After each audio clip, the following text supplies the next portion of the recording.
What is up, New York Giants fans, Big Blue Nation? It's Robin Donald. This is Nerding Out Sports. It is good to be back. It's been a while since we have been together here on the channel. I want to give a quick thank you, not quick, but a very big thank you to Alex and Luca for helping fill in when I was out, joining Donald to talk about Daniel Jones. And it really was the Daniel Jones stuff that you guys are talking about. But I want to give a big shout out to those two Boys in the Big Apple podcast. It was the Boys in the Big Apple here on Nerding Out Sports, and I can't thank them enough for filling in. So once again, thank you to the Twins. Can't say thank you enough. Very much appreciate it. Donald, the Giants have had a pretty busy offseason thus far, making numerous signings, bringing back some guys, but I think the move we have to open up with here is the big one, the big acquisition to the offense, our key weapon at this point, tight end Darren Waller for a third-round pick, the Kadarius Toney third-round pick. We got our tight end one. He's going to go with Daniel Bellinger. And all of a sudden, we got ourselves a legitimate weapon for Daniel Jones to throw the football to. How you feeling about Waller? I think it's a steal. I'm so excited. Multiple 1,000-yard seasons receiving. He's a mismatch all over the field. He's one of the best tight ends in all of football. He's basically a receiver in a tight end's body. And I think you're going to see that he's going to be our main target. And I think it's a smart strategy, actually. I think they were thinking, right, there isn't a wide receiver one in free agency. So we'll fill up in depth at the receiver position. And instead, we'll make tight end our basically our wide receiver one. Basically what the Chiefs do with Travis Kelce. Yeah, I found that interesting because they're almost following the exact same philosophy as the Chiefs did, even with the quarterback. You know, they extended Jones, but they didn't invest too heavily in terms of the years. It's kind of like a 2 to 3 year commitment. So if something does go wrong, they can get out of it and they can still get the quarterback. And this one thing that the Chiefs have been doing recently is, even though they had Tyreek Hill, but you look at last year, none of their receivers were necessarily a number one. They were kind of a couple of twos, maybe, or twos and threes. And it worked because they had Patrick Mahomes, but they had a really, really good tight end, the best tight end in football. And now you add Waller to our offense. Daniel Jones is not Patrick Mahomes, obviously, but it gives him a reliable target to throw the football to, where he can be that security blanket. He can be that big threat that now defenses have to game plan for him. You didn't have to game plan for Daniel Bellinger. And I love Bellinger. I think he had a really good year, but teams weren't afraid of him. They're not like, okay, we got to stop Daniel Bellinger.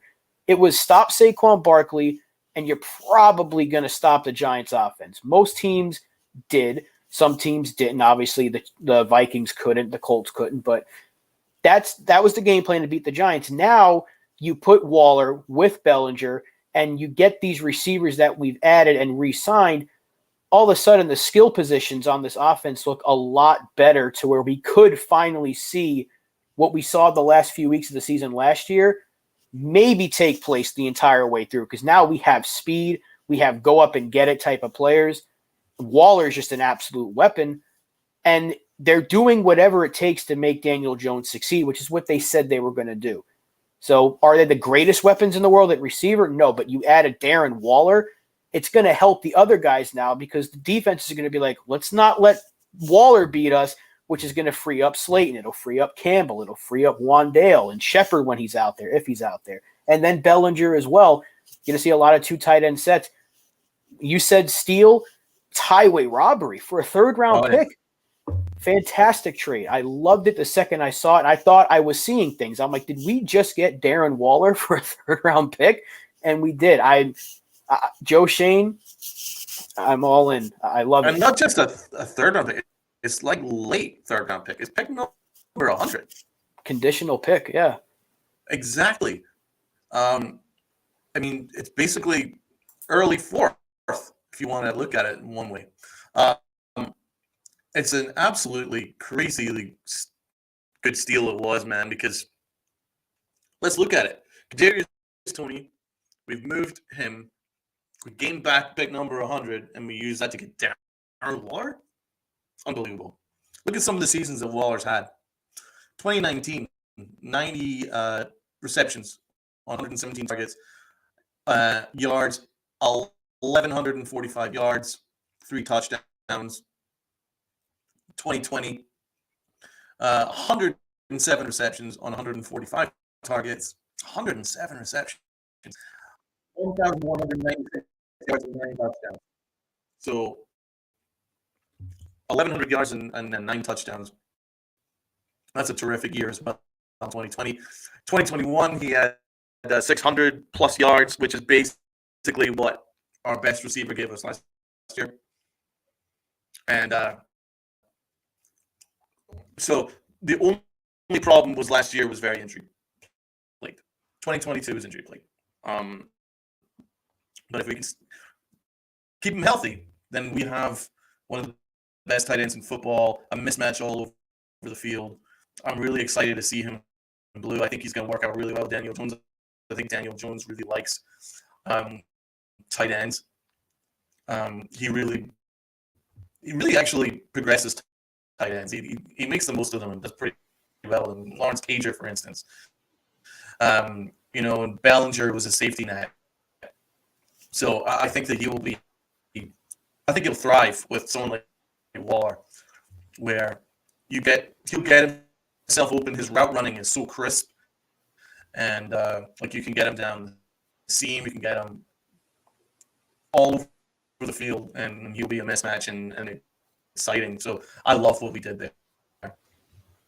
Yeah, I mean, you mentioned the injury from last year, and I think that's the one thing that you can say about this entire group, this entire skill group, is if they're healthy, it's going to be the best group we've had probably since, I would say, maybe like 2016 when we had Cruz and Odell and Shepard healthy. But they got to stay on the field because Campbell had injury issues. We know Shepard is constantly hurt. Wan'Dale's coming off an injury. So if these guys do stay healthy, and the Giants are banking a lot of their success next year on health, but that's all we can say right now is they're going to be healthy because they're going into the season. I think the only one that might miss time out of the gate is Wan'Dale. Shepard might be ready to go by camp, and even Wan'Dale said he thinks he's going to be ready, but they should take that as slow as possible just so they don't rush him back. But if this group is healthy, it's good. It's not the best in football, but it's going to work, and they're going to be able to score some points, and they're going to put their quarterback in a position to succeed. And we still have Saquon Barkley back there just in case things go wrong. And that's one of the most important things is now we can pass the ball because we have a really good tight end. We have good receivers, not great, but good receivers. Saquon Barkley should be able to feast once again. And now you can't just say, let's stack the box. We're going to stack the box. We're going to stop Saquon. Now you got to stop these receivers as well. You got to stop the tight end. Saquon's going to benefit this as well. Not just Daniel Jones. Saquon is going to benefit a lot as well. So we got the skill positions. They can't really stack the box because Waller will be a mismatch. Get that ball out to Waller. And so that should free up more room, technically, for Saquon Barkley. Yeah, and it'll free up room for Daniel Jones to maybe run some more as well. We'll see a lot more even more play actions and bootlegs and things like that. Of course, a lot of it's going to depend on who is starting on the offensive line. We got things to worry about there. But in terms of adding to the skill position, we talked about Waller. They re-signed Darius Slayton, and they brought in Paris Campbell. I know you're a big fan of that. So got some videos here. Let's see what we're looking at right here. This is Darren Waller. Some of the Darren Waller highlights for us to have a look and see what he does so well. He's such a mismatch. He is. Look at that. Beautiful. Open about 5 defenders. Not afraid of. That's a nice crisp route. See, he lines up everywhere, man. He can line up outside. This is a great grab. Just to get both feet down. Look at the He's speed open too. down the seam. Yep.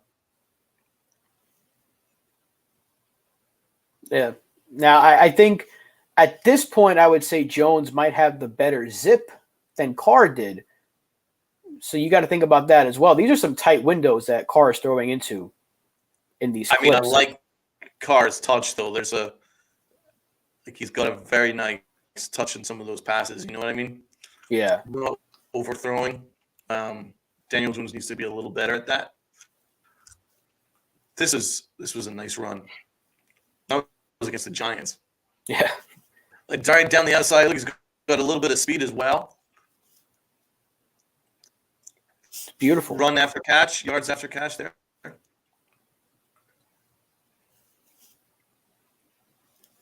Lowers the finds a way shoulder, to get takes open, on right? 5 people. Look at that. Takes on 5 like Jeremy Shockey. It's a tough man right there. It's good stuff, and it's only making people more excited for the season to start. We're only in March. We still got a ways to go, but I am liking this group. I mean, it starts with Waller. Now we can talk about Paris Campbell because I know you wanted him. You were talking about him as well in chats that we were having. You brought him up like months ago as well as a potential signing out of the receiving group. What did you think about the signing of Paris Campbell? I thought that was another steal as well. I mean, this is a high upside, low risk, 1 year. He was like $3 million.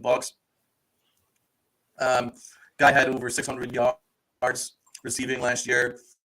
Did some rushing touchdowns, receiving touchdowns. Like he's going to be a threat. What I like about him is he's so fast. Ran a 4.3 coming out of college, and he was in the 99th percentile in terms of athleticism. That was his draft grade coming out of college. So this is a highly athletic, fast, speedy guy. Can get downfield, decent hands. It's just the thing with him. Once again, this is going to be a common theme. Injuries. This is going to be the big theme here.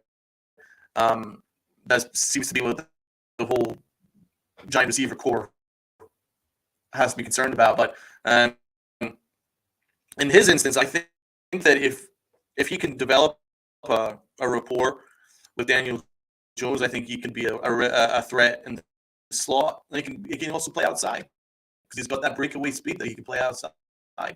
So you could line up Slayton, Paris Campbell, and Hodgins in the slot, and that would work. I like the deal a lot. Whoa, what up, Tudo? How are you doing, man? What is going on? You're in Italy now, my guy. Tudo, always good to see you, Tudo. Thank you for popping in, Paisan. Yeah, I mean, look, Campbell.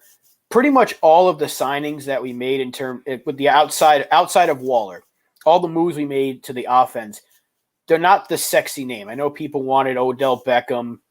I would still like to see him back.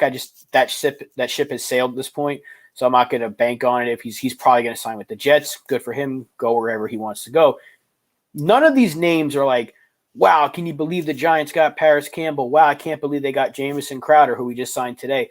But what it's telling me is they want athletes. You know, like you mentioned Campbell's speed. You mentioned his athleticism. He has that. Darius Slayton has underrated speed. Wan'Dale Robinson's very quick. He's very shifty. They're getting athletic players out there. And I don't think we're going to look to have that big, huge play offense. But at the same time, Campbell can line up outside. Hodgins is going to be able to line up outside. Slayton was an outside receiver last year. So now you can kind of mix and match a little bit. And I like that. I like that ability to where you can get the guy the football and he can use, the rack, yak, whatever you want to call it. When he gets the ball in his hands, he's a threat.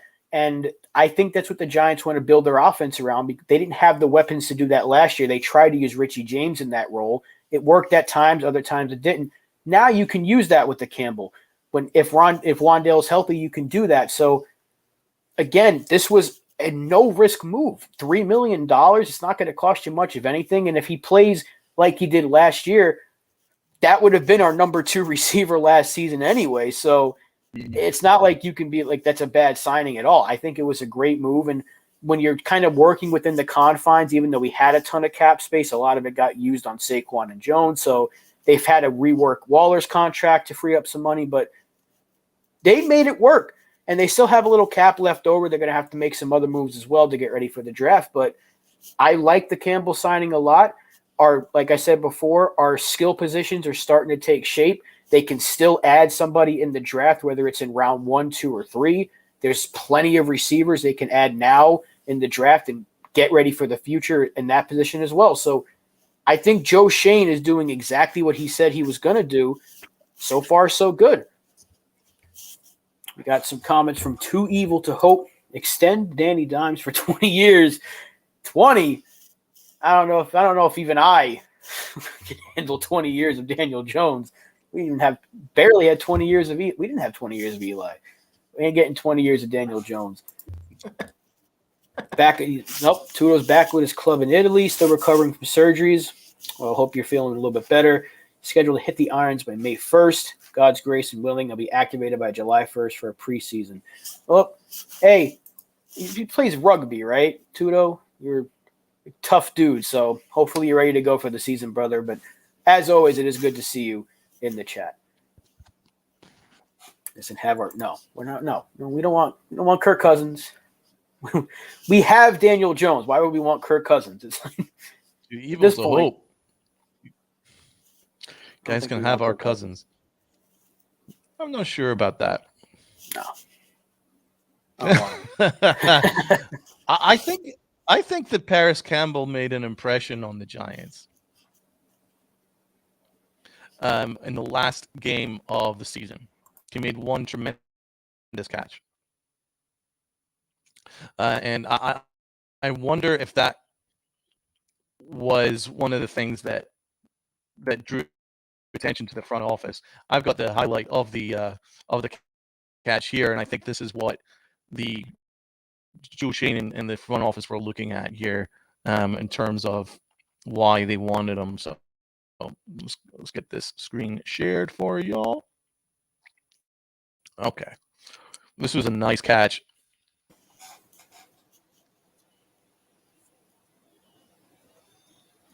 Oh yeah, I do remember that. I'm thinking that had. I think that had something to do with it. And that's the go up and get it ability that they wanted Kenny Golladay to be at least 2 years ago when we signed him. And if that's what Campbell can be for us, that's a downfield threat, whether it's in the slot or on the outside. Like you mentioned, he can do both. So I think it's one of those moves that you can't criticize because it's costing you virtually nothing, and there's a lot of upside there. And we already mentioned it. The health is the most important thing. If he's on the field, he's going to produce. Is he going to be Tyreek Hill or Jaden Waddle or Justin Jefferson? No. But is he good enough to give you good production and help you win football games and make our offense, which has been kind of meh, at least it was average at best last year, and then it was really bad in the years prior. Is he going to make us better? Absolutely. So I think it was just a very good signing. Nothing you can criticize. And it's the move that you're going to see a lot of those moves from Joe Schoen until, next year we're going to have even more money. So if there's a free agent that he wants to go out and get, maybe he does. So, but I'm perfectly fine with the Campbell signing. I think he's going to do a lot of things, and he's already working out with Daniel Jones. Like the second he signed, Jones is like, let's get to work. And I love that.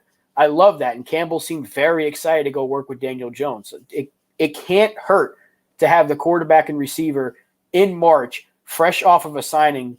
Let's go get some work in. That's what Eli used to do, and Jones is kind of following that same mold. I love seeing that. 623 yards, 3 receiving touchdowns last year. That would stack up pretty well with basically all our receivers last year. Basically our number 2, right behind Slayton. Yeah, exactly. Are you guys pumped for Rodgers to the Jets? Has it happened yet? Like we've been waiting for about 2 weeks now, right? I know. Like this needs to happen like sooner rather than later. But I like what the Jets are doing this offseason. They've made a couple of these nice trades. I love that they got Mecole Hardman. I was targeting Mecole Hardman myself this free agency, so I think they did really well. getting him. So, and Alan Lazard is a solid receiver. I think that would be at the behest of Aaron Rodgers.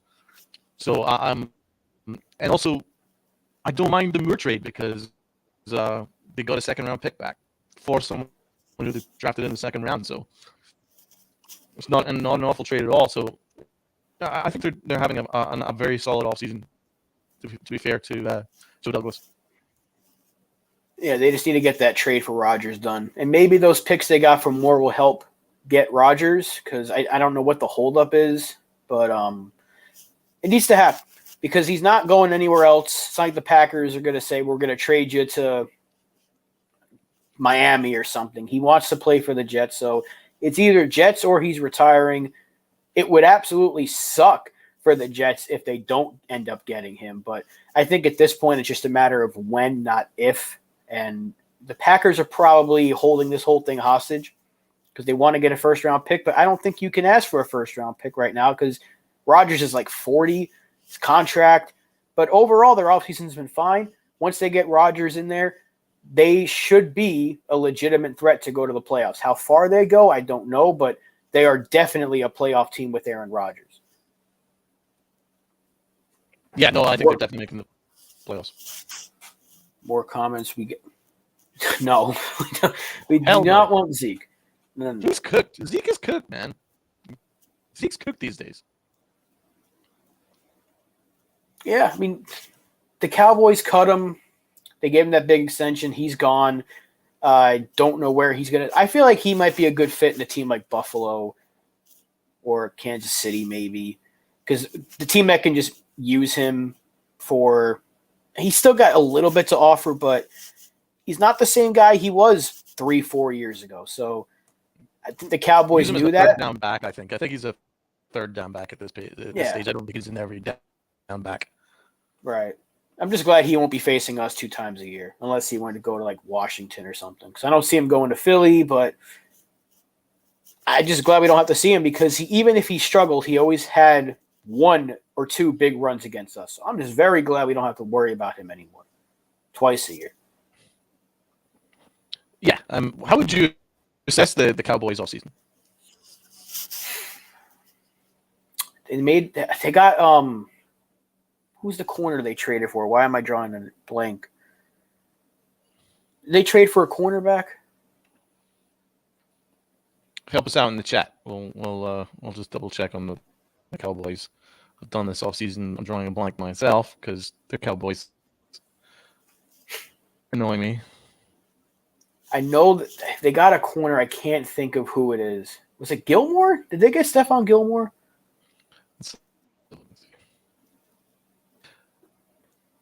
Yes, they did. They got Stephon Gilmore and they go Brandon Cooks. That's their main. Yeah, I mean, good moves. That's their main moves. Gilmore's really good. I mean, is he as good as he was 2 years ago? Probably not. But he's still damn good. They need a cornerback help because Diggs is incredibly overrated by Cowboys fans. He's a good corner, but he's not the best corner in football.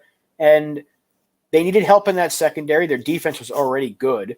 Now they get a really good corner. And they add another receiver, so there's really no more excuses for Dak. He's got all the weapons in the world. Those are 2 pretty good moves.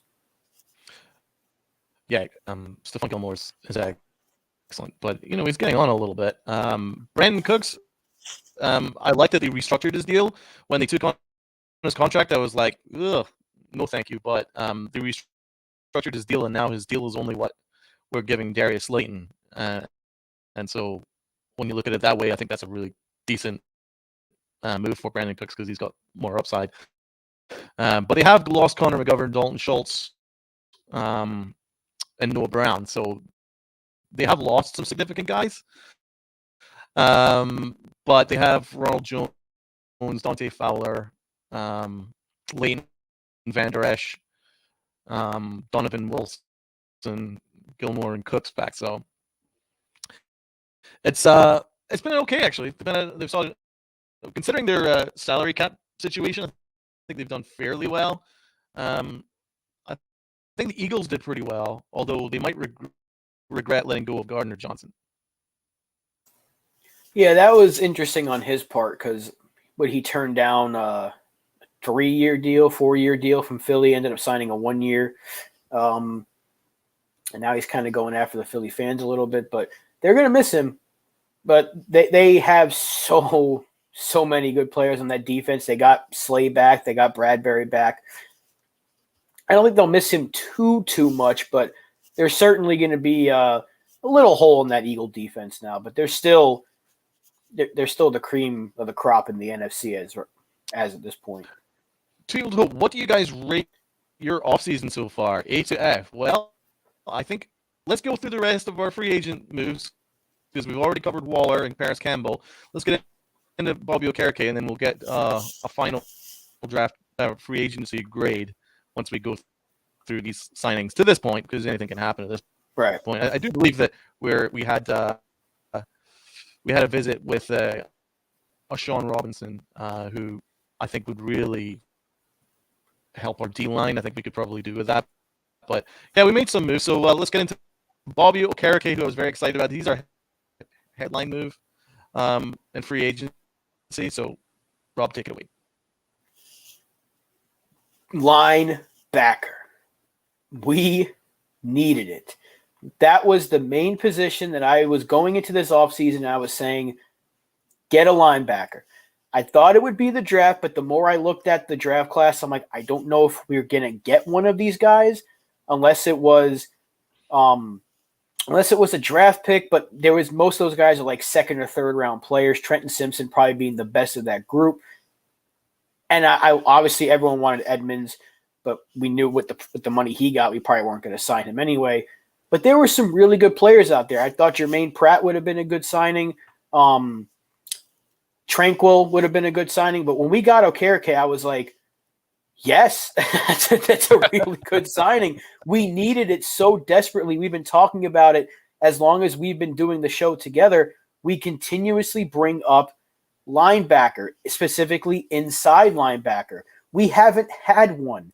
We haven't had one that we can rely on in so long that can make the big tackle, that can stuff the run, and hopefully do well in pass coverage. I think we can still get him a little bit of help in that regard, but it's going to make life so much easier for me potentially drop McKinney down into the box to have someone that can anchor that defense in the middle because we haven't had it. I mean, we've been watching the likes of Gerard Davis, who we did bring back. Jalen Smith has been doing it. We saw McFadden there last year. He was okay at times, but he's a fifth-round pick, playing like a fifth-round pick. We had to worry about we had Alec Ogletree for a little bit. It's been years and years of hoping somebody works out. And Okereke is perfect for this team. He's going to blitz. What does Wink Martindale like to do? Blitz. He can cover. Thank God, because we need one. I'm so happy we signed him. And I mean, it's not even a bad deal as well. What is it, like $10 million a year? I think it's going to go up a little bit in year 2 and 3, the cap hit at least, but 4 years, $40 million, I think was the total number. That's a really good signing, considering the number goes up for free agents every single year, especially at a position like linebacker. Love the move. Look at his tackle numbers here. 2022, 151 combined tackles, 6 tackles for a loss, 2 fumble recoveries, 2 forced fumbles. That is very solid. 2021, he was the Mike in 2021, and he had a combined 132 tackles, 3 tackles for a loss, 2 quarterback hits, a sack. So, yes, I like how versatile he is. Like, he was a Mike in 2021, but he was a linebacker in 2022. But he was productive either way, and he's very, very fast, big hitter, very good against the run. That's what I like. JD1, welcome to the chat, my man. I'm a Raider spy. Yeah, bring it on, man. Just click the subscribe button. That's all we ask. But no, it's really good to have you on, man. And ask any questions you want. Be interested I'll maybe ask you a question. How do you think the Raiders offseason is going, my guy? But as for Bobby Okereke, I think that, well, for instance, I'll just echo what EJ Speed said of the Colts. He said that the Giants got a real warrior, and I love that. Yeah. I think he is a warrior. I think he's a guy he's durable. Like the amount of games he plays 17 games, 2022, 2021, 17 games. So he's durable. And look at the amount of hits, the amount of tackles he gets. I think there's upside as well, because I think as the Mike, you're going to see him rush the quarterback a little bit more. But his main goal and what he'll be really good at is being decent in coverage, not amazing, but decent, and excellent against the run. And that's what we're really asking our linebackers to do, because we really struggled in that department. I think that's a target of Joe Schoen and in this free agency. I think he's really wanting to target guys that can stuff the run. And we will get into other guys that we brought in that further exemplifies that point. But let's have a look at some of the Bobby Okereke highlights. I got a little highlight vid of our new free agent signing. So let's get that going here. Right. Let's do this here. Bobby Okereke. This is Brian Baldinger going through the Okereke breakdown. Gets right in there. Boom. He read Saquon really well there.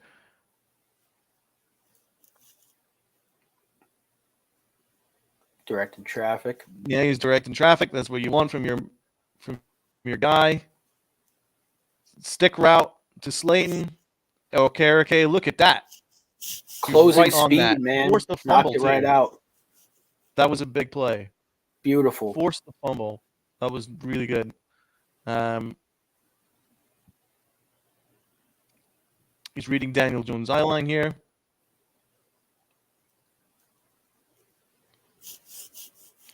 Sees it. Well, he reads that perfectly. Look at that. There's the speed. And one thing, he doesn't miss tackles. You know, Yeah. that's so important, especially against the run, because like you mentioned, we were so bad against the run last year. He's going to help so much in that regard, because if anyone does get past that first wave on the defensive front, he's going to be there to clean it up. Yeah. Here's some more highlights here. Big hit. He doesn't miss tackles. Look how good he is against a run. Shoestring tackle there. Now look, against a guy like Fields, just laying it in the boom on him. He lays him out, man. He's sideline to sideline speed as well. I like that. He's able to operate as a Mike, because that was one of the questions. Boom! Look at that hit.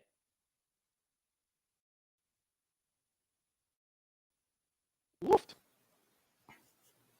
It's a breath of fresh air, and we're going to see that for us this year. I mean, this is the best Mike linebacker that we're going to have since Antonio Pierce, and obviously that includes the signing that I really did like a lot of the things that we had a couple of years ago, but this is night and day. This is going to be the best linebacker we've had since Antonio Pierce. I'm sure of that. Yeah, and I think Wink's going to be able to use him in so many different ways, whether it's just as a strict Mike linebacker or bring him in on a blitz, because we know this Giant defense will blitz no matter who the personnel is. And this guy can blitz. He can get there. He's showing it right here. You're seeing it right here, thanks to Donald with the highlights. The speed. This guy can get there. He can lay the smack down on these quarterbacks. He can lay it on these running backs. He's gonna make plays. And we can't stress it enough. We so desperately needed that on this defense. Wink Martindale needed that on his defense, and he's got it. He's got one. Can we get him a little help? Sure, absolutely, because you can never have too much linebacking depth. We've seen that in the past. But this is such a good signing. You saw the tape right there, just a handful of plays. How good he looked. We haven't seen that from a Giants linebacker since Antonio Pierce. He's conveniently wearing the same number. I can't Can't wait to see that wearing giant blue next year. He reads the A gap, he reads the B gap. He's sideline to sideline. He doesn't miss a tackle. I'd like to see him rush the quarterback more, but that might be something more schematic than anything. So I do trust that Wayne Martindale's going to get more use out of him, and it's just such an upgrade from what we had last year. My God, Jalen Smith, are you freaking kidding me? Ooh, he was Night the and day. worst. And Jay Crowder as well. I mean, he wasn't awful, but he's not good. Yeah. So upgrade there. It's just such an upgrade. I'm very excited to see him. I think that was an excellent signing from Joe Shane.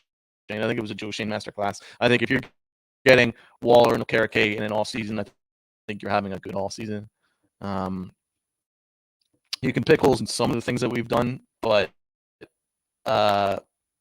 overall, you get those two headline guys, I think you're doing pretty well. Yeah, and you look at a guy like Nunez Roche or Roches, I don't know how exactly. Roches, yeah. Very good depth piece that can start potentially in the middle. Last year when we picked up Ellis, he was better than Danny Shelton. Hopefully, we can say that this guy is better than Ellis, and we can get that big run stuffer in the middle to help out Big Dexy and Big Cat out there.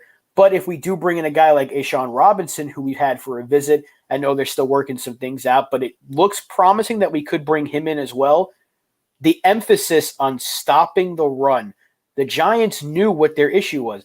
As kind of weakened as our secondary was, it wasn't terrible last year. The secondary definitely needs some help, but it wasn't the biggest weakness. We could not stop the run, and we talked about it after the Eagles waxed us in the playoffs. They did not have to throw the ball at all. They could have just ran, and we couldn't stop it. Now you bring in Okereke, you bring in Nunez Roches. If you bring in Ashawn Robinson, you already have Dex and Leonard Williams, who are your best run stoppers already. We'll see what we can get from a guy like Beavers. Maybe we'll see more Micah McFadden as just a pure run stuffer at linebacker, and you can still add somebody in the draft. I like it because if you can't stop the run, teams are going to do whatever they want to you because eventually you're going to be so focused on stopping the run that they're going to beat you for the pass, and that's what we saw teams do to us last year. It's such a good thing to see a GM knowing what the weaknesses are and saying, I'm going to go attack that in free agency and get players that's going to help me. And I think this was a collaborative effort. I think all the coaches are like, look, we need to stop the run. We need to stop the run. So Okereke checks that box. Nunez checks that box. Robinson, if we bring him in, checks that box. Guys we already have on the roster, like Big Cat and Dexter Lawrence, obviously they'll check those boxes, but the help was needed. They got the help. So let's see what else they do, if anything. But so far, I mean, if we're going to give it a grade, I know we haven't brought up everybody. We did bring in McCain to basically replace Julian Love, and it's a fine move as well. I got to think at least B+, maybe A minus. Like, are we thinking that for the grade if we want to give it a letter? I'm not sure. I think B. Well, for me, B. But you can make an argument for an A minus. But let's think about Roches first of all. Excellent run stuffer. He's a big dude. And from what I gather, people in Tampa really liked him. I think Bucs fans really liked him. He's a hard hitting dude. I actually have one quick highlight of the big man himself, bookmarked. So let's get this up here. Here he is here. Watch that again. Boom! Look at that. It's a big dude out there. And it's a good sight to see. What do you have? 19 tackles last year, 2 sacks. I mean, he's not going to get you a ton of sacks. Yeah. What I liked is he managed to get past the guards and the tackles right through, and just bullied his way through. Yeah. So, like, he's got talent. He's mostly known for his run stuffing, but I think that as a depth piece, I think he's going to be good.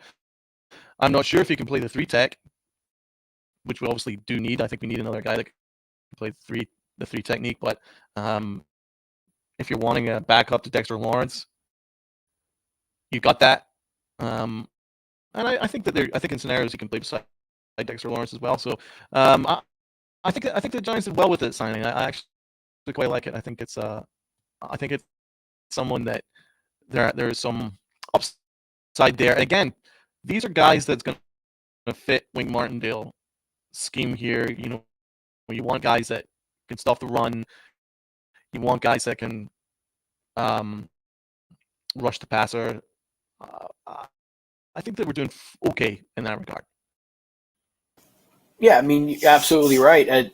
We need scheme fits. We saw how a guy like Fabian Moreau last year was a scheme fit, and he played better than anyone could have thought. Was he a true cornerback too? No, but at times he played like that for us, and he was a scheme fit. He played well in the system. So maybe a guy like Nunez, who is not necessarily known for being anything too special, but in this scheme, what we're going to ask him to do is simply just stop the run. So if he's able to do that, it's a steal. We got him for virtually nothing. When we signed him, everyone was like, "Who's this guy?" But then you see what he's known for. It's like, oh, he stops the run. What do the Giants need help with? Stopping the run. So it's a move that makes sense. And they're getting guys that know how to tackle. You know, it's like they're getting guys that just they don't miss tackles. And that also goes into the signing of Bobby McCain, because he's coming off of a career best year in terms of tackle percentage, and he's going to play safety for us. So that replaces Julian Love, who was our leading tackler last year. He had 2 sacks in 2022. So that's okay for a defensive tackle backup. Yeah. And again, that's his position, backup. Yeah, I think that could even go up a notch if used in different situations. So, yeah, I quite like that signing. And it does leave the door open to potentially sign someone else like Robinson, or maybe they go look for the draft to get another depth piece. There's still DJ Davidson's out there. I know some people have brought it up that maybe if they sign Robinson, he could start and they move Lawrence to end again. I think they can't tinker with Dexter Lawrence. No. Where he was last year is where he needs to be next year. He was out of this world good last year, right in the middle. You couldn't stop him. Now, if you're getting him a little help on that defensive line, that's great. He's the key piece on that defensive front, and now you're adding a little bit of help, the guys that can help stuff the run, which is only going to help the pass rush, because now teams are going to be like, well, we can't run the ball as much against the Giants. Here comes that pass rush, hopefully with Azeez and Kayvon leading the show. Jihad Ward is back, your boy. So glad he's back as well. The defense is filling out nicely.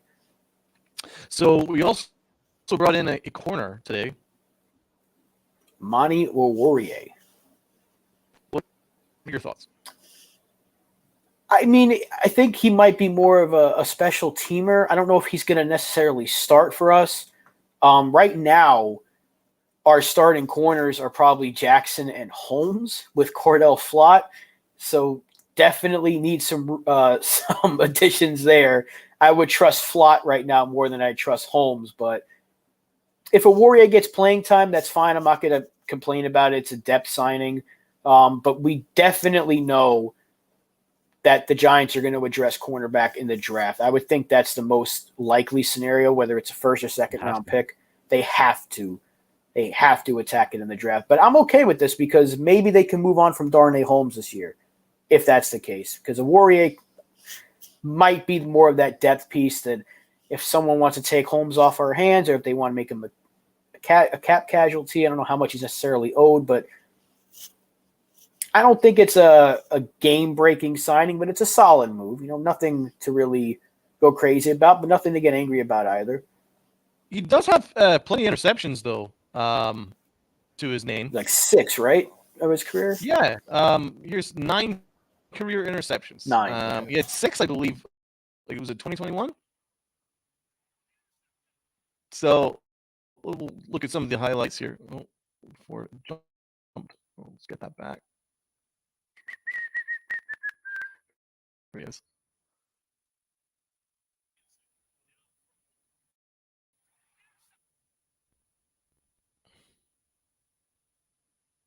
He looks like a ball hawk.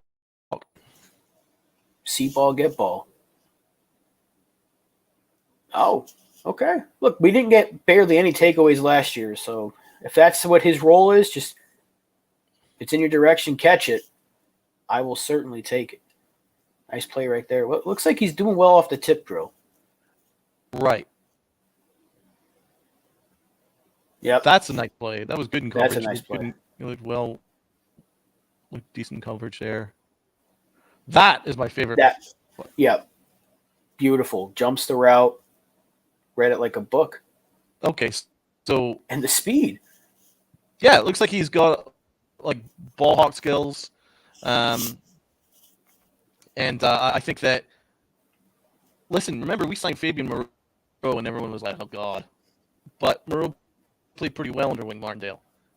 This guy has a decent resume, and yeah, listen, it's polarizing because some people are like, "Oh, he's awful," and then other people's like, "Oh my God, this guy's a steal." So it's just going to be one of those things where we just have to wait and see how he does. But what we do see here is he's got a little bit of speed. What I do like about him is his size. He's 6'2", and that's good. That's what you kind of want for a press man. You want someone who's is over 6 foot. I think that's why I don't think Cordell Flott should be playing outside too much. I think he's a little bit too small, but this guy is 6'2", so I think he can play outside. You can just see the routes there. You'll be fine in coverage. He jumped a couple routes, which is decent. Looks like he's got ball hawk skills. I think that there's going to be some drawbacks, but I think he looks okay. Bill Hartnett's come in. Bill. Nice to see you, my man. Check out our earlier video analysis of our previous signings. We've already covered Okereke and Waller and Nunez Roches. Bill, always good to see you. Always good talking to you on Twitter. Thank you so much for popping in, my man.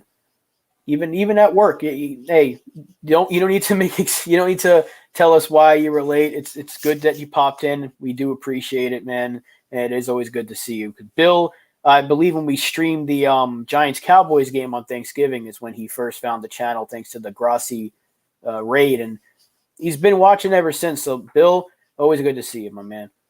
Thank you once again for popping. He's the GOAT. Bill is the GOAT. Thank you for your loyalty, my guy. So, what do you make of McCain, the safety? I do like it because he's coming off of a good year. I won't say great. I won't say outstanding, but he is coming off of a career best in terms of tackling. And when you look at when we will miss with Julian Love that was our leading tackler. Do I think Julian Love was a necessity to bring back? Maybe not, but I would have liked to bring him back considering he signed for pretty cheap. But McCain more than likely will take that role unless they go with more of a rotation. We know McKinney's starting. Do they want to give a bigger role to Dane Belton? Will we see a draft pick? Will Pinnock get some work out there? But McCain's a solid player. Solid player, solid piece. If anything, he's the starting safety to take over for Julian Love, or he's going to split some time with Dane Belton. You really can't go wrong with that. Maybe he's the third safety that we saw a lot of with Tony Jefferson last year before he was hurt. So, and he's a good tackler. He is a good tackler, and that's the big thing. We want guys that are going to tackle because we did see kind of towards the end last year, the tackling that was really, really good at first. It started to dwindle a little bit. We were missing more tackles, and I think they're addressing that with guys like Okereke, like Nunez, that are going to make the hit. They're going to make the hit. They're going to stick their guy, and they're going to bring them down. They're not going to miss those tackles. And McCain is coming off of that year where he wasn't missing that many tackles. Good signing. Again, much like the Awarrior signing, I'm not going to be like, terrible move, I don't like it.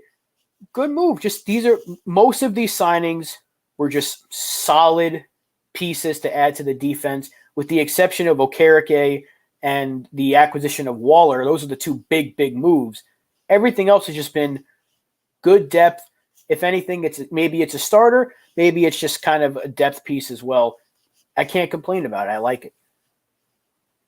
I know you had a couple picks against the Giants.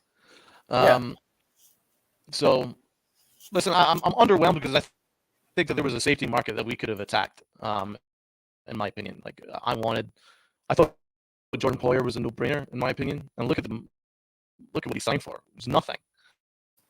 Yeah. I think it's He just had the connection with Buffalo.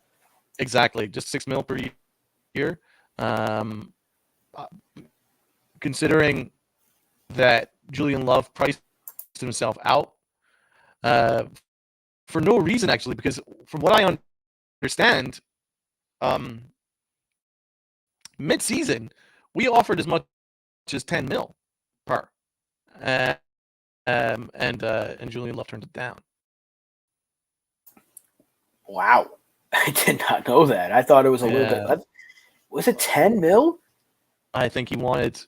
Well, we definitely offered more than the $6 million whatever that we offered or whatever. But I know that he wanted upwards of $10 million per, and his agent told him that he could get more in free agency. Like that's free agency. Got it wrong because he signed for pretty cheap. So it was a 1-year prove it deal.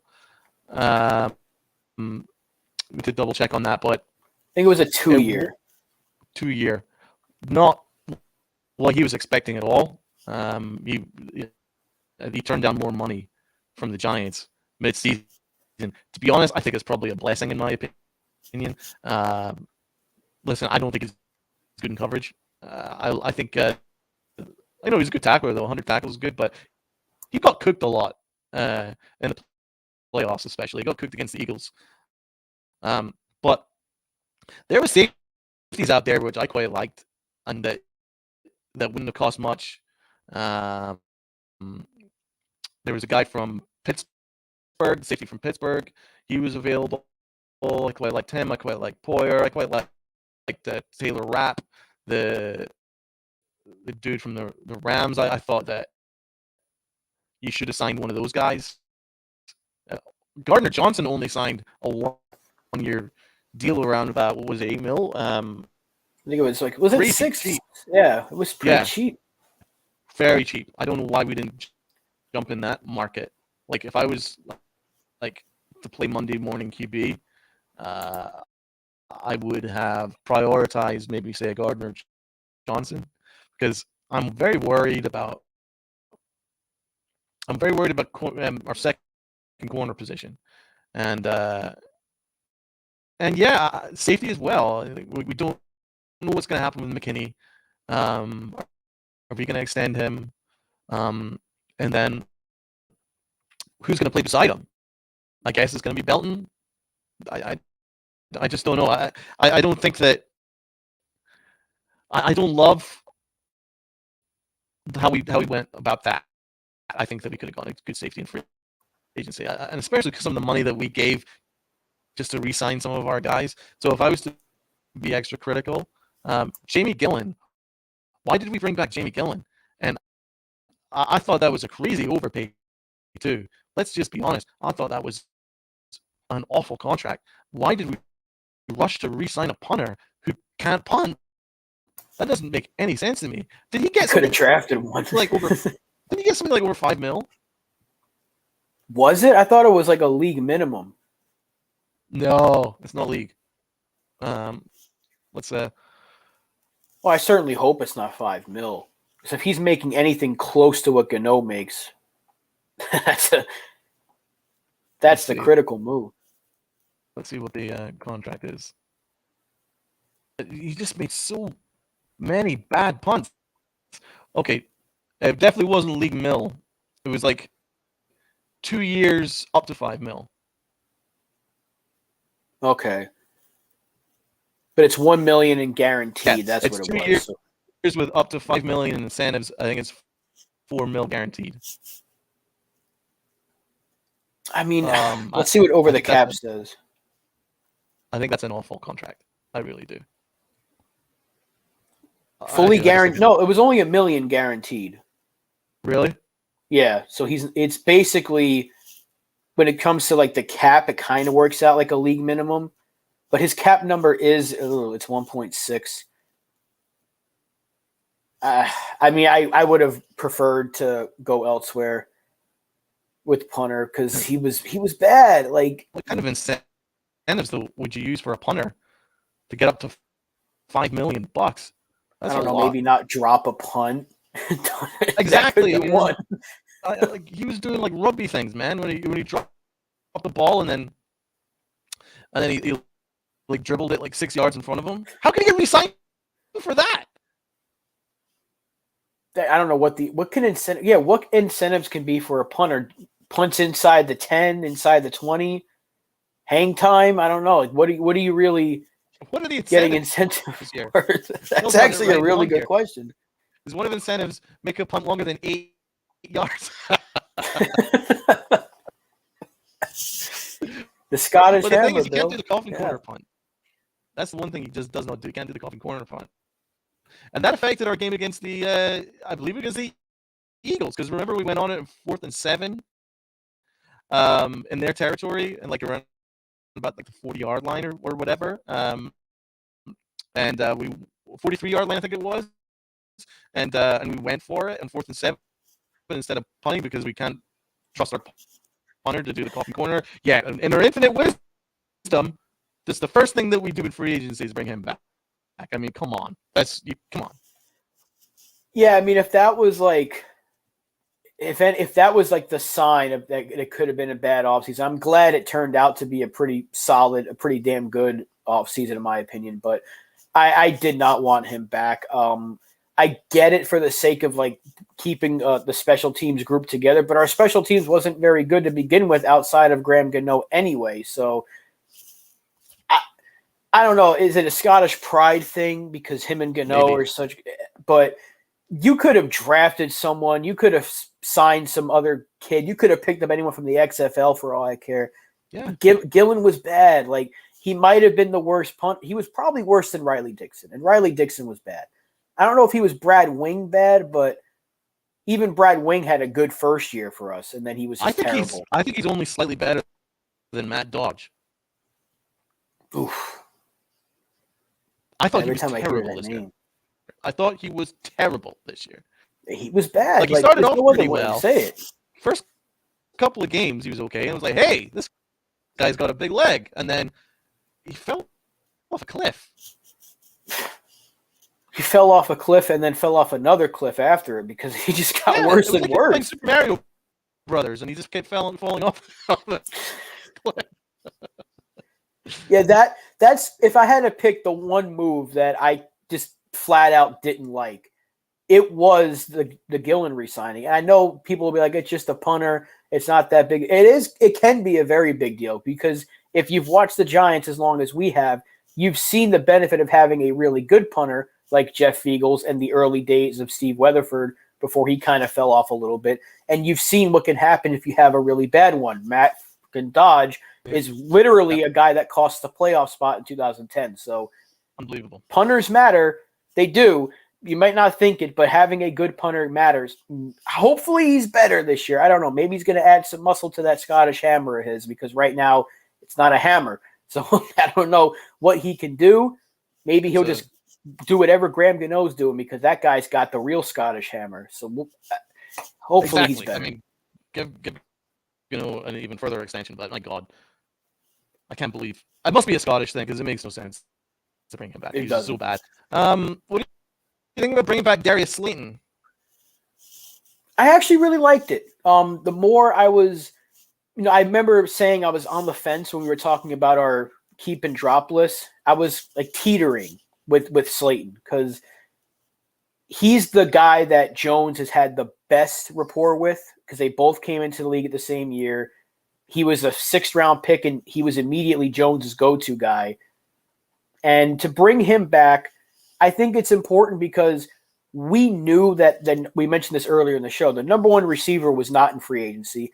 And I don't know if any of these receivers in the draft that will be there at 20. I don't think Addison's going to be there. I don't think Jackson Smith and Jigba will be there at 25, 26, whatever the exact number is. We 'cause seem the to really Dolphins- like Smith and Jigba. Like that's from we've been yeah. paying a lot of attention to him apparently.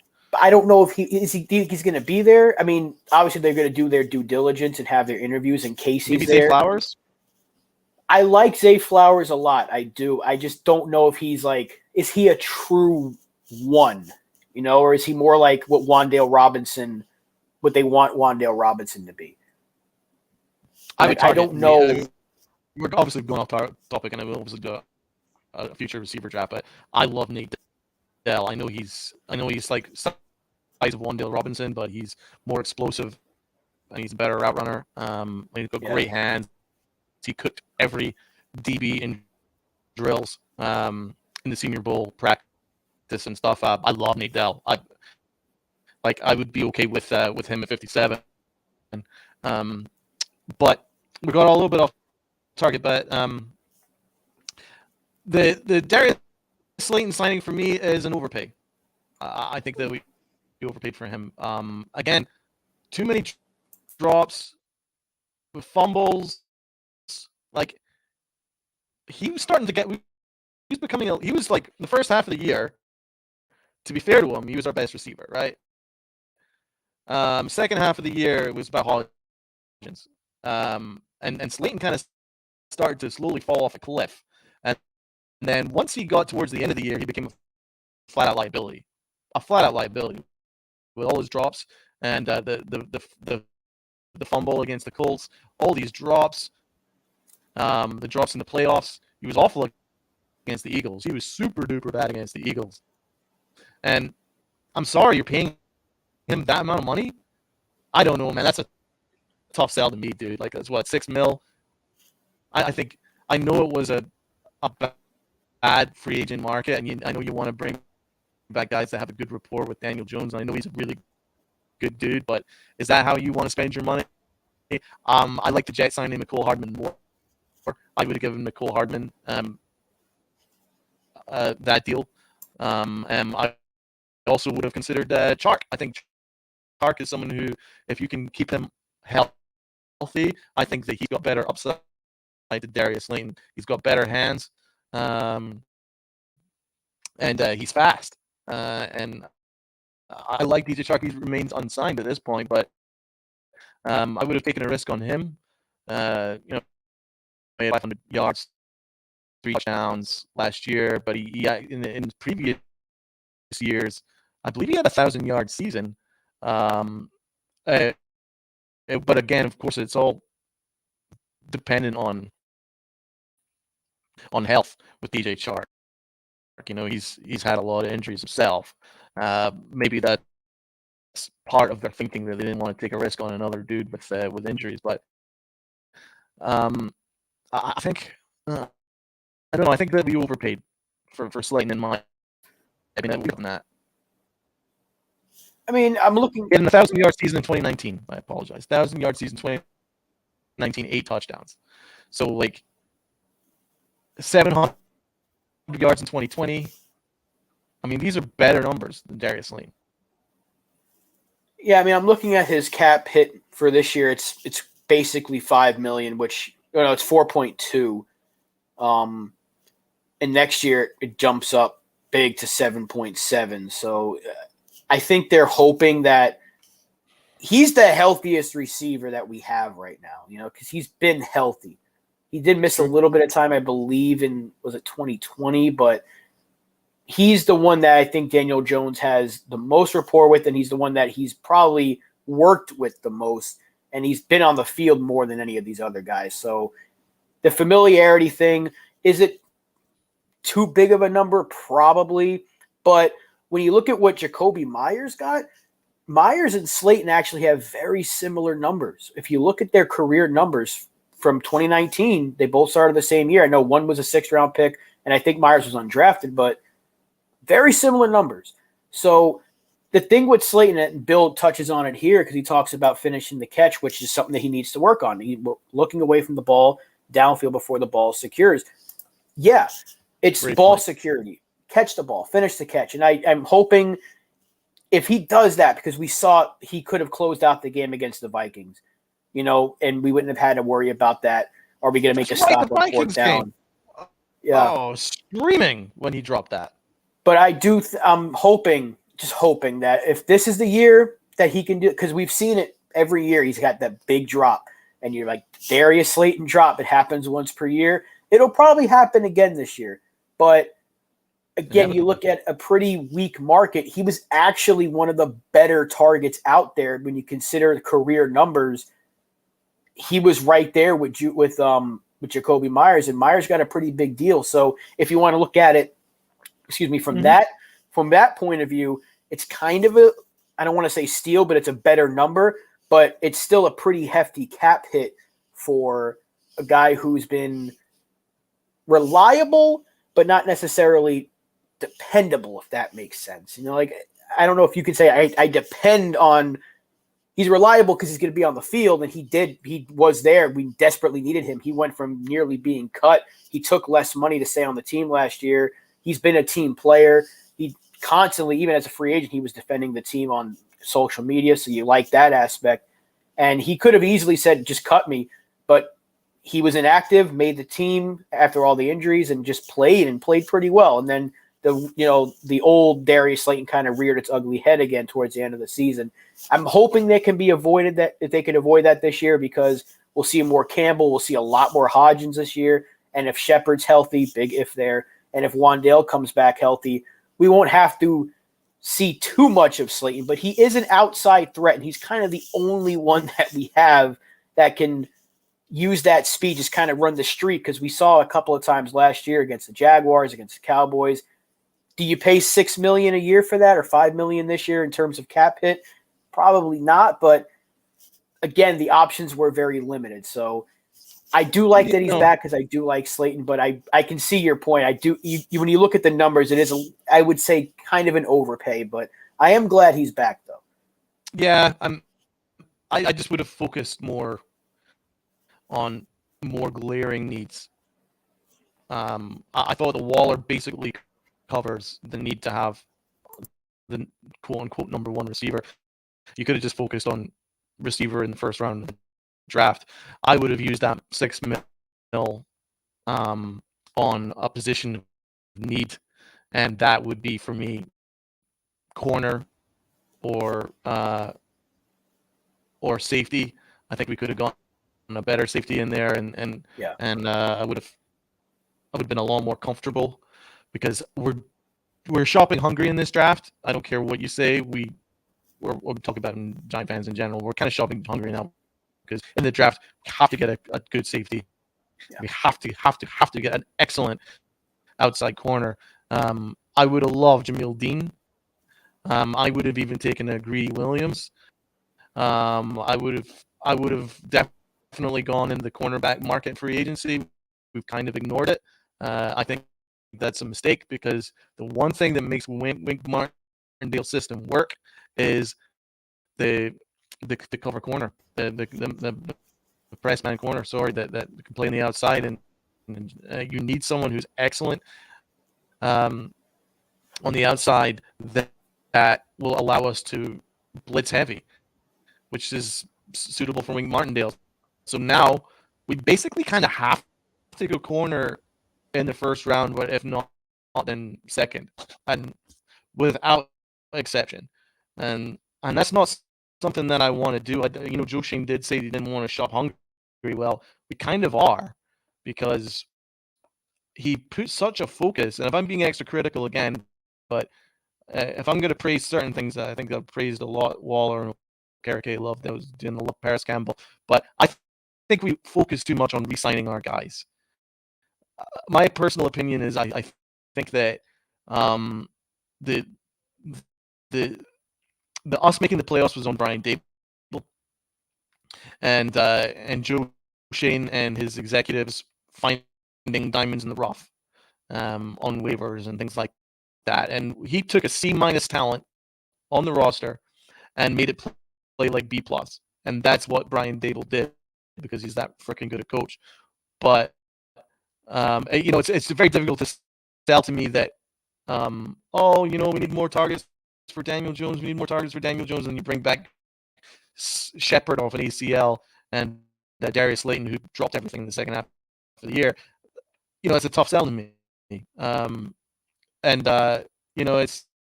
we were like, oh, we really, really need an excellent outside corner, and we didn't sack it. Oh, we really do with maybe a playmaking safety, kind of ignored it. So I think we could have done more in that regard, and I would have been much more comfortable allocating those funds to that position, and then just maybe bringing in multiple receivers in a draft was full of receivers that you can get playmakers and you can get starting caliber receivers in the 4th round. So that's kind of that's my only criticism, and I think we overly focused on bringing back guys like Gillen and Slayton and this, that, and the other, and I think that they're very replaceable, very average, and I think that's a mistake in my opinion. I didn't like the roster last year. It was carried by about half dozen guys. It was carried by really, really, really good coaching, a quarterback playing better than we could have anticipated, a outstanding year from the running back Saquon Barkley, and a Pro Bowl, all-pro season from our defensive linemen. Yep. It was a small handful of guys that really, really stepped up. And there was good play from rookies. Kayvon Thibodeau, I think, had a good year. Bellinger stepped up, but if you're looking at who carried it in terms of players, you might say it was your left tackle, your quarterback, your running back, and your defensive tackle. And if you want to go a 5th player, I'd put Kayvon or Adoree Jackson, but Jackson missed a lot of time last year as well. Adoree Jackson. Yeah, so it was really good coaching. Now, are they banking on that happening again? So a guy like we mentioned McCain, maybe he steps up there. Maybe Awarie has a better year because he graded out pretty terribly last year if you want to look at PFF. So maybe they're hoping that same coaching can work for these players, but I do understand your point because now you're pretty much saying we are going to be drafting for need. Now, maybe they signed too many wide receivers because we brought back Slayton, we brought back Shepard, we brought in Campbell, we just signed Jamison Crowder. We signed basically 4 receivers, and we've already talked about it just today and in previous shows. None of them are that much of an upgrade. None of them are an upgrade. Right. And this is a very receiver-heavy draft that you just said you can get a couple in round 3 and 4 potentially that can maybe even start for you, maybe not this year, but next year. Darius Slayton was a 6th-round pick, and he's getting $6 million now in his first free agency contract. So there's always that chance that one of these guys can be a really good player. Now, if we want to, before we close this out, I guess we can just quickly go into the draft.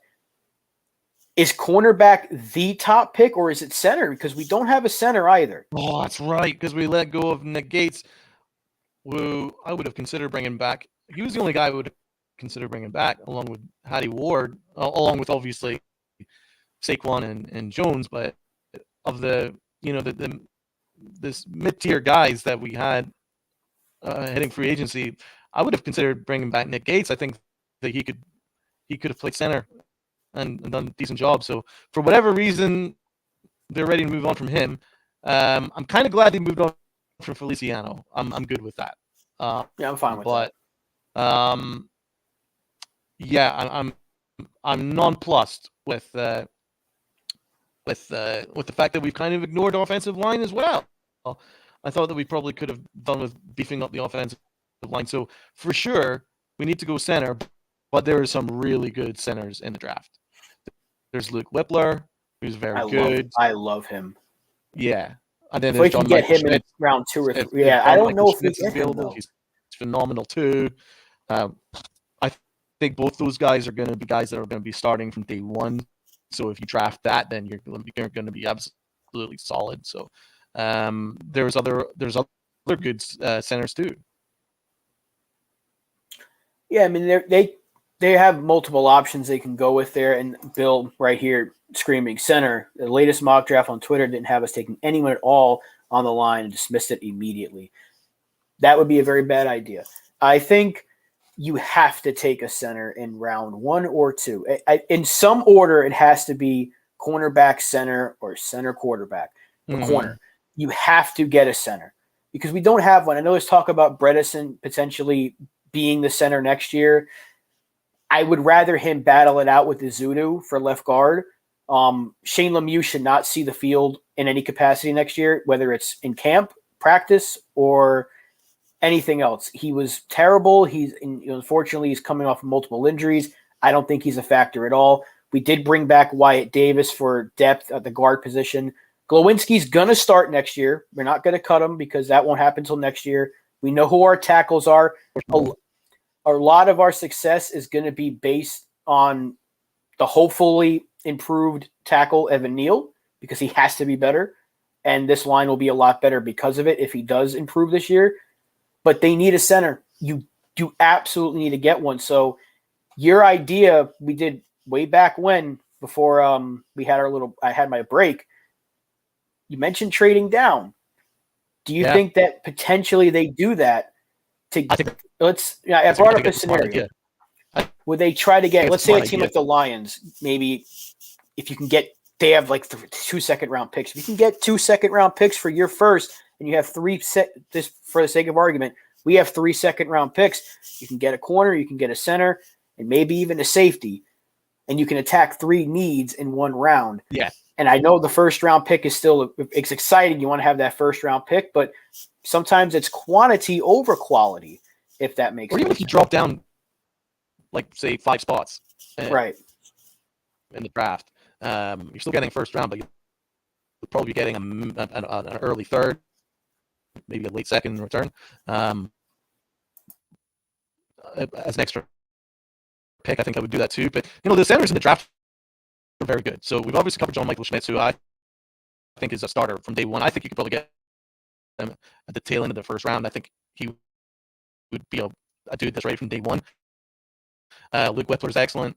Oluwatimi is solid. I've looked at his game film. I think that he's able to land blocks and he's decent in pass pro. I think he's solid. I think you could probably get him in the late third.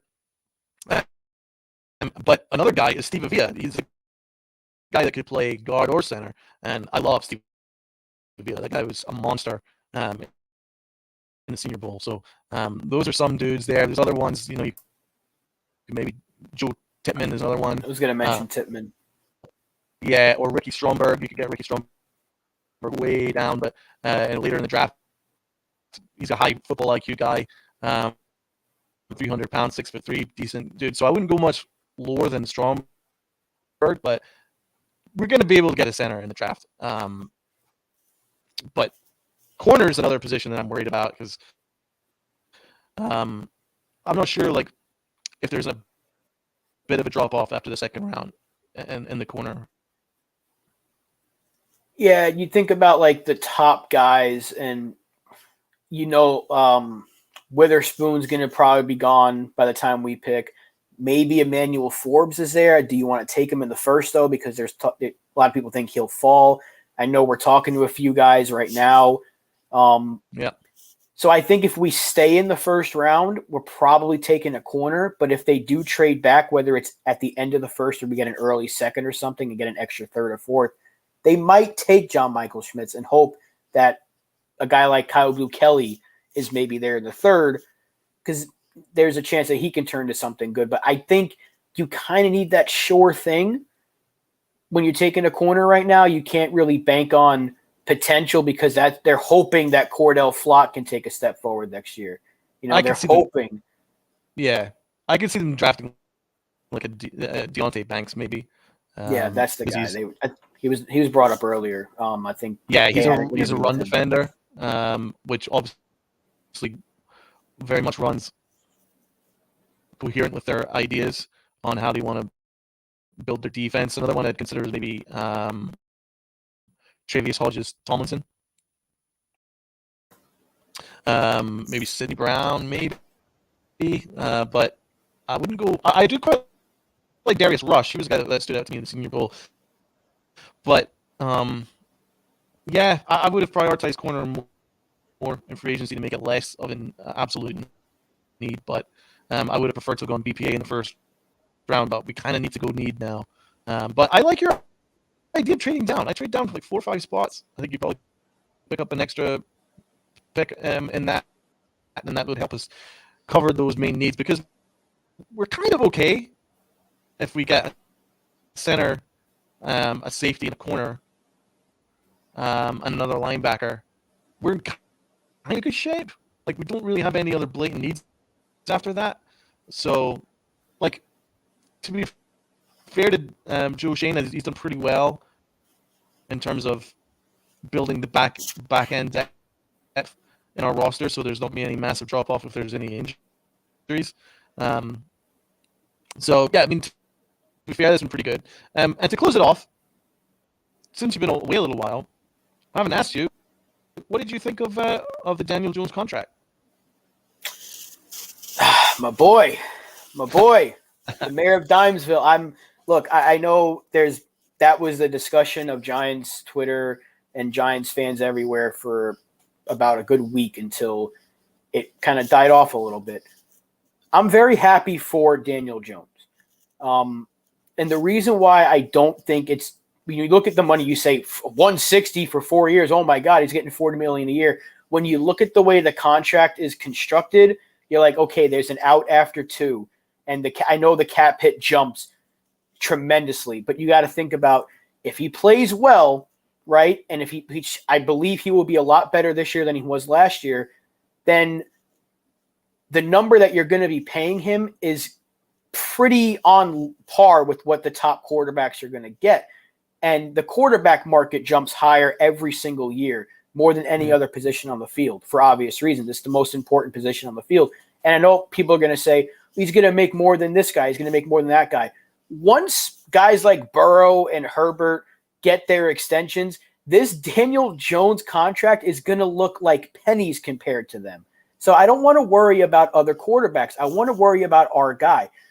There were no other options, in my opinion, for the Giants to have at quarterback next year that were available than Daniel Jones. We weren't going to be able to sign Lamar Jackson.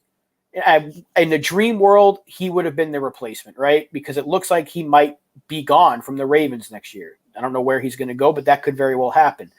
We weren't going to get a first-round quarterback this year because those guys are going to be off the board. And trading up for one, we saw the price the Panthers had to pay to get number 1. What do you think we're going to have to pay to jump from 25 to the top 5 potentially to get that quarterback? It wasn't happening. Garoppolo is not that much of an improvement to me. Carr was not an improvement to me.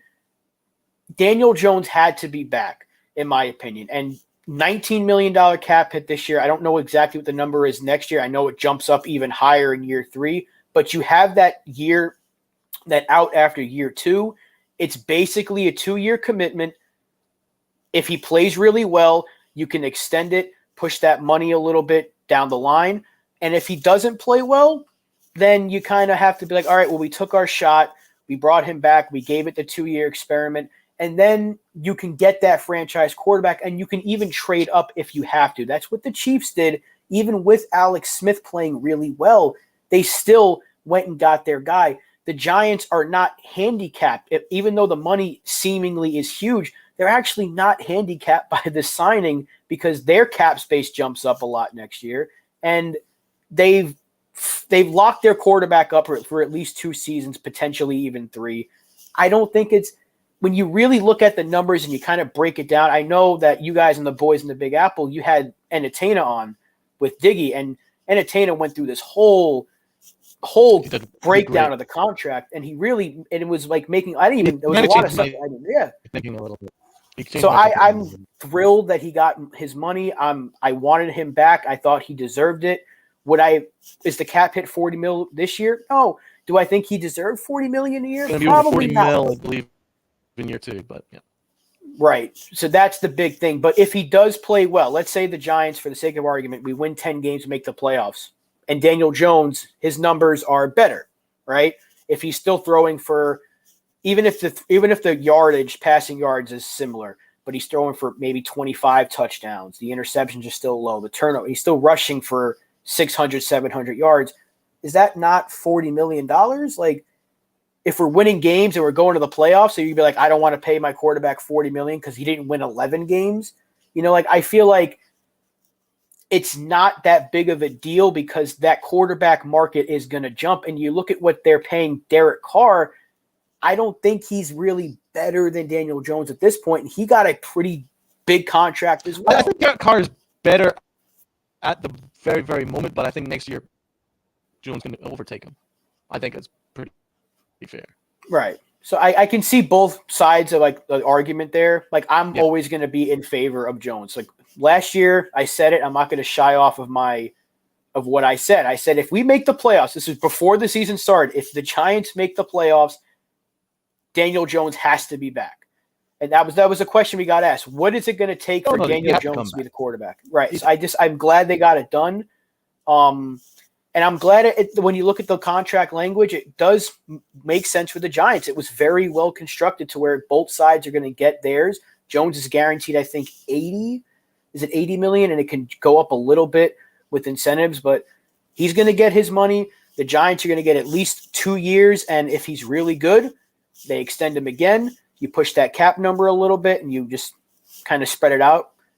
And we're not even talking about this anymore. All of a sudden, $40 million is going to look like a steal if the guy turns out to be even better. So you have to kind of look at it on both sides. I think the way that Tana put it, which is right on point with you, is once these other quarterbacks are going to get paid, Jones is going to be paid like 11th highest, 10th or 11th highest, 12th highest, which is pretty much where he is anyway as a quarterback. There was no situation where I could envisage not bringing back Daniel Jones. I love Anthony Richardson and I love CJ Stroud, but I think both have higher upside. But Daniel Jones has been improving massively, and he's more than merited another year. And to be honest, you're right. I think the way Joe Schoen actually handled it, so when I first read it, it's like 4 years under 60. Oh my God. But then you look at it and it's like, what, 19 mil year one? That's a steal. That's a really good number. Year two, listen, it's very high, but what they're clearly doing is they're banking on having a very solid draft and having a good free agency. And listen, they brought in Waller, and that's what they had to do. They had to bring in a big play guy that can help Daniel Jones. They've done that. That should, knock on wood, should improve Daniel Jones further. I also like the fact that I've seen Daniel Jones work his balls off since signing the contract. You're already seeing him in practice, and he's working on drills, and he's getting guys involved, and he's doing his thing. He's working hard in the gym and stuff. So, like, you're never ever gonna be in this situation where you're like, oh, I really wish Daniel Jones would work harder. No one works harder in the game than Daniel Jones. So he's gonna do his best to live up to that money. He's a very fine representative of a New York Giant. He personifies hard work and graft and toughness, and he does all that, and he also does raise the level of receivers around him. So I mean, obviously, my stance on the 40 mil, etc., is I probably would have slapped the non-exclusive transition tag on him, which was about 27 mil, I believe. No one was going to give us multiple first-round picks for Daniel Jones, so we probably could have then worked on getting an even cheaper deal than we did, in my opinion. But once it's done, then I've moved on from those feelings. I think the 19 mil is very decent. It was nice work from Joe Schoen. And listen, Daniel Jones, his hard work paid off, and his moving agents paid off, because these original agents, they weren't willing to discuss what Daniel Jones is wanting. So these new guys did. So Player First did. So hey, listen, Daniel Jones won, but Joe Schoen did pretty well as well. So Bill Hart, thanks very much, man. I'll speak to you guys. I'll speak to you soon. Have a good meeting. But in the end, I think it's probably a win on both sides. Again, it's probably not how I would have approached it, but now that you look at the ins and outs, 80 mil over 2 years, that's actually very good. I think that's fine. I think that's pretty much if you were to look at it, because it's no more than a 3-year deal, right? Because there's a absolutely easy out after 3. There is a possible out after 2. If originally we were told that we get Daniel Jones on a 2 or 3-year deal, you bite your hand off and you take it. So that's what Joe Shane's given us. Don't worry too much on the baseline of 4 years, 160. It's really basically 3 years, 82. No, 3 years, 96. It's like 2 years, 82, something like that. So it's actually pretty good. Yeah, I think Joe Shane did a very good job with it, like you said. And I think Daniel Jones is going to get his money. Like, both sides win. And Daniel Jones supporters, we get our guy back. And I don't know why people still root against him. Like, this is your quarterback. Root for the guy to succeed. Like, even if I didn't want him, I would be like, prove me wrong. Because I would eat my crow. Like, that's the saying. When you're wrong about something, I want to be wrong when I have criticism of a player. Like, for example, I don't like the New York Yankees general manager, right? But I want to be proven wrong. I want, like, I can say, I'll bring up a player from the Yankees. I hate Aaron Hicks, right? We both can't stand Aaron Hicks, but we would like for him to shut us up for a second. Even if it's for one more year, just shut us up. And then, because that would mean the team is better. So if you don't like a player, why would you root against him? I never understood that concept. Like, I want to be proven wrong about a player.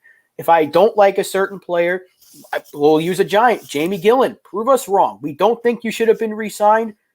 Have a better year. Get those incentives, whatever the hell they may be for a punter.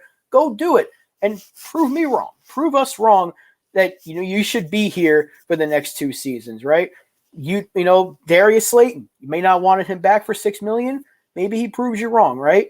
Would you eat your crow? Absolutely you would, because you've done it on this show for the quarterback. You did not want him back under any circumstance, and now you've done a full 180.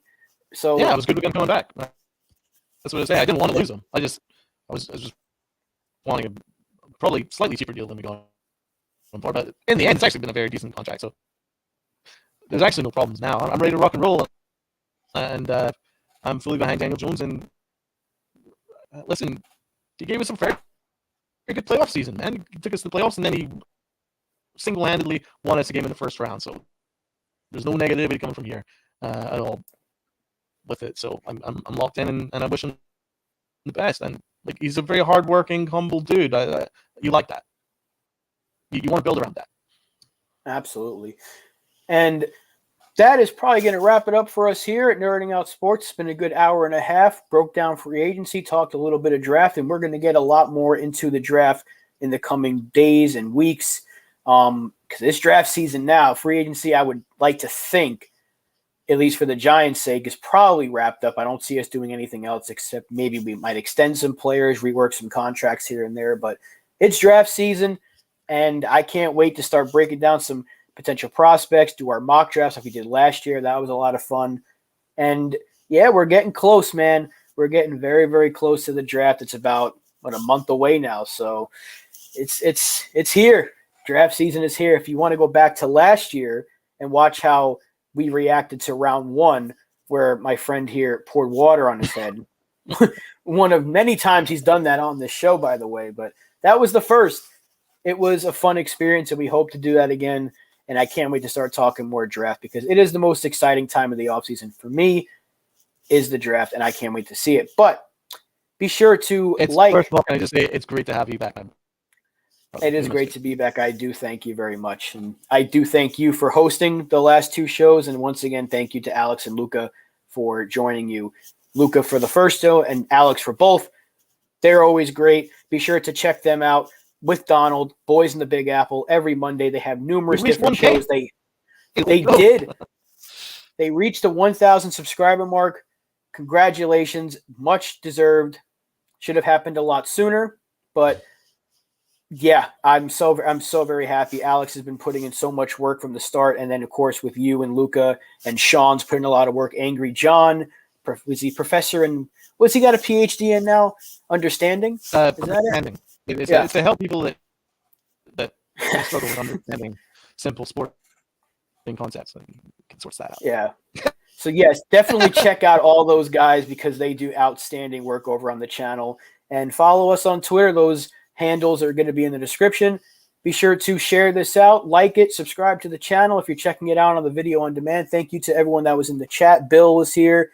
He's always great to see. JD, Too Evil to Hope was here. Tudo. Thank you all for joining. We will see you all again very soon. Let's go, G-Men. Peace out.